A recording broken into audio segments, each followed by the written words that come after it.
Alligators, airboats, and helicopters that float on water. It's just another day in South Florida. My name is Brent Hallman, and although we didn't see any alligators while making this, I was assured they were everywhere. So buckle up as we fly around the Florida Everglades with HMC Helicopters.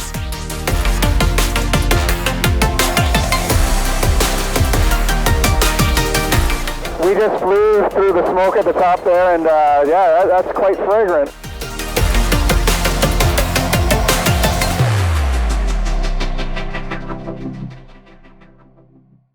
I must admit, I was pretty excited to visit HMC Helicopters.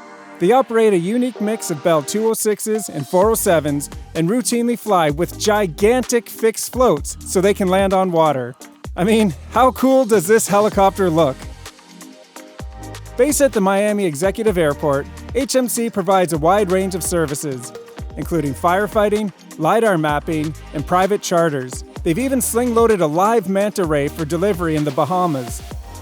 They service South Florida, but much of their work is conducted in Everglades National Park, where they have 2 exclusive use contracts and a call-when-needed contract with the Department of the Interior.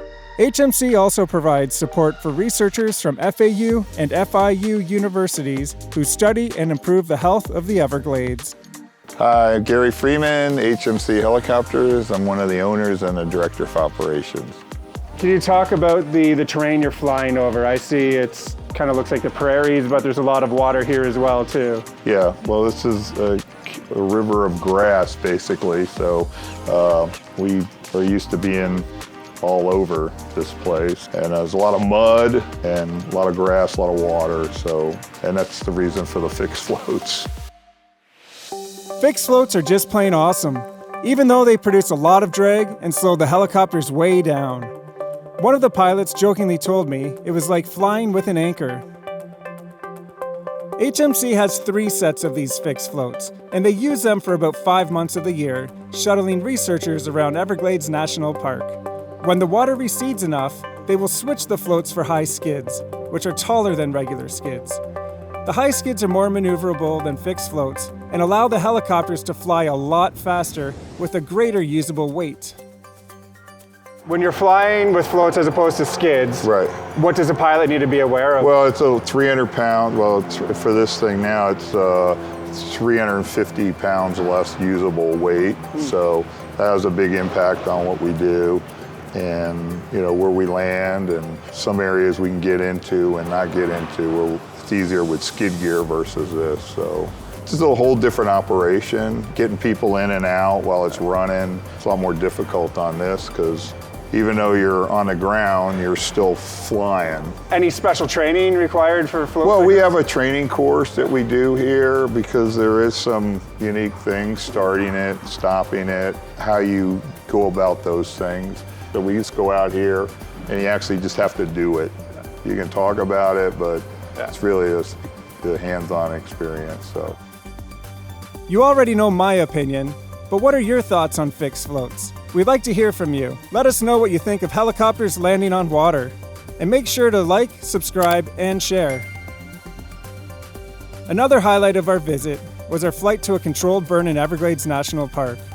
This type of work requires a lot of experience and planning to pull it off safely.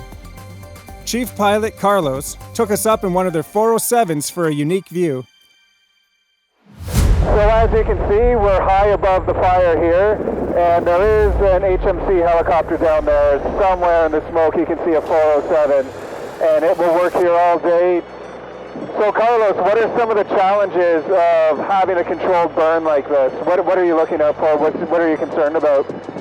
Well, you have to be alert of the humidity and the atmosphere, and make sure that you have all the boundaries secure so you don't lose the fire.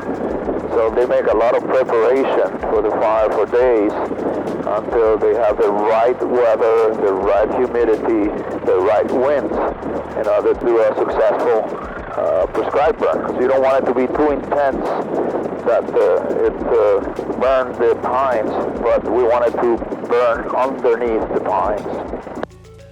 Prescribed burns are always complex operations involving many people. Sitting in the co-pilot seat of the 407 is the burn boss, who oversees everything from the air.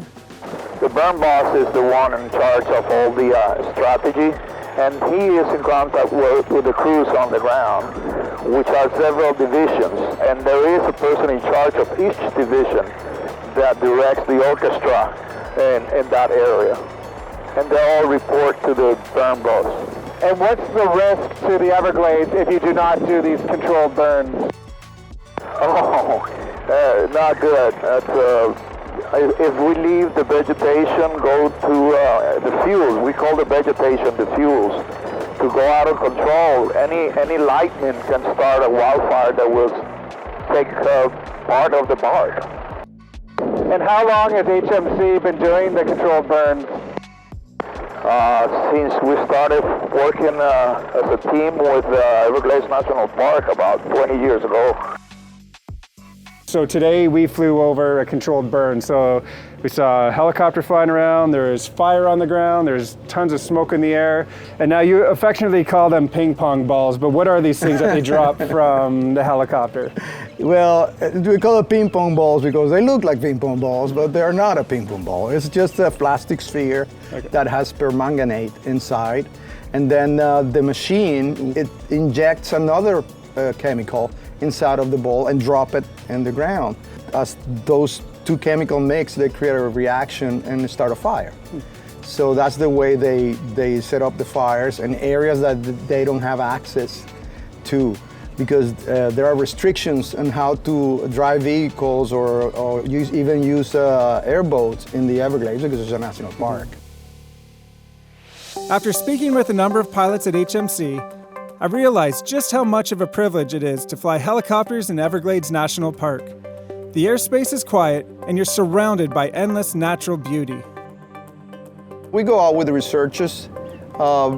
We have to, we get to enjoy the peace and the nature for free. And that's very relaxing. It's like a very relaxing flight. Right. It's a very secure flight because we work for the government, so they keep very, very strict norms of safety, and that's helped a lot. And it's close to my house. And with that, our time at HMC has come to an end. We appreciate your questions and feedback. Please comment in the section below. And for all things helicopter, visit verticalmag.com. Thanks for watching.